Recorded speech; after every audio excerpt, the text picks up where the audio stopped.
ti amo, solo ti amo, in aria ti amo.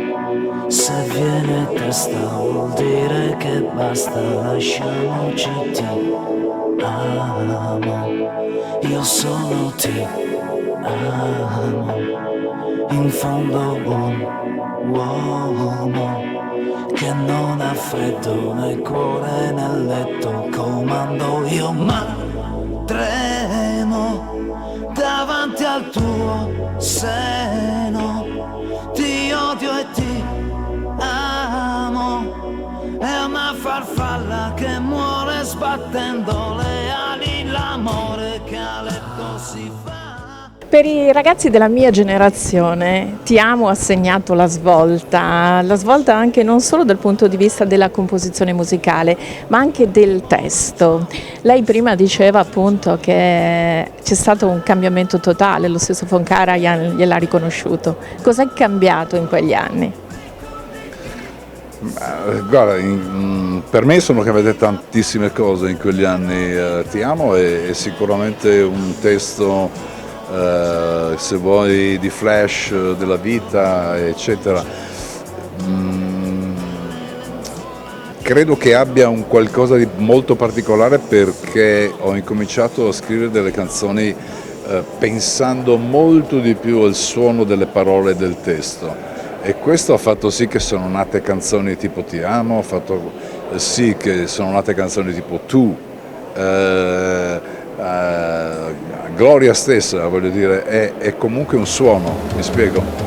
E quindi questo genere, diciamo, di composizione mi appartiene molto, perché ho sempre pensato che il suono delle parole avesse non più importanza del significato, ma che in ogni caso fosse molto importante che una canzone avesse, perché la mia cultura musicale nasce dalla lingua inglese, quindi ho recepito da subito il suono della lingua inglese sulla musica, e questo ha fatto sì che poi mi sia creato un genere con questo genere di indirizzo musicale.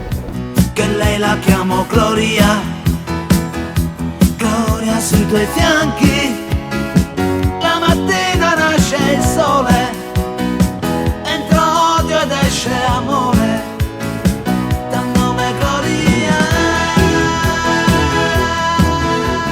Se ricordo bene, perché io in quegli anni appunto ero adolescente, a me colpiva anche il coraggio del testo, finalmente dire le cose con molta schiettezza ma anche con molta gioia, no? Che magari altri cantautori dell'epoca era sempre un po', cantavano l'amore, sempre un po' l'amore, non dico disperato, ma l'amore tormentato. Invece con Ti amo, con Gloria, insomma, una ventata di gioia, io questo ricordo. Brava, sono contento che tu abbia ricevuto questo messaggio, perché era esattamente quello che volevo fare, cioè volevo trasmettere dei racconti di vita sicuramente importanti, però senza drammi, voglio dire, con gioia, perché l'amore è gioia. Lei diceva, questo è il tour internazionale, l'addio alle scene, anche un modo per ringraziare il pubblico? Assolutamente sì, perché mi ha dato tantissimo in questa lunghissima carriera, e sono molto felice di andare a incontrarli in tutte le parti del mondo per ringraziarli per avermi seguito con affetto fino adesso.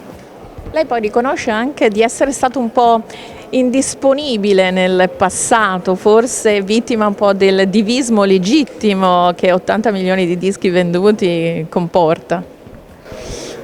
Ma non tanto, io penso che sia proprio un fatto caratteriale, sai, io non ho mai fatto la superstar, voglio dire, quindi ho sempre evitato il più possibile, insomma, posti dove in qualche modo venivi fotografato, ripreso, eccetera, eccetera.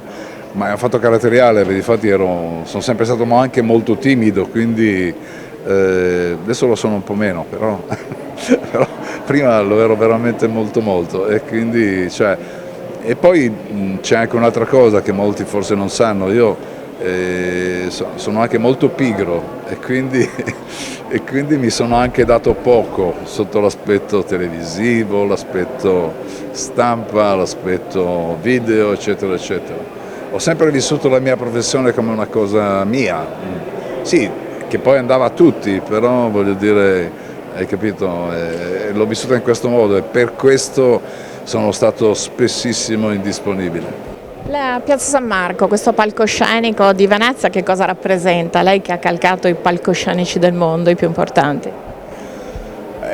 Una grande gioia, oggi l'ho visto in questa piazza meravigliosa dove io venni da ragazzo a vedere il grande concerto di Paul McCartney e Wings e ho rivisto il momento di quando ero lì in mezzo a tanti che gioivano insieme a Paul e alla sua musica e quindi cioè mi trasmetto, hai capito, in quella posizione che aveva Paul e ho la fortuna di esserci anch'io il 7 luglio qui e questo è meraviglioso e spero di coinvolgere tutto il pubblico che verrà a trovarmi cantando il mio repertorio. Noi boomer diciamo spesso siamo vissuti nell'epoca della grande musica e magari siamo un po' critici sulla musica che viene proposta oggi. Com'è la musica di oggi che giustamente è cambiata, che giustamente i giovani ascoltano? Ma sai, ho detto anche prima, cioè noi abbiamo avuto un'altra cultura, ci confrontavamo da musicisti con musicisti. Oggi vivono giustamente un'altra epoca, la vivono col computer, quindi le sonorità sono...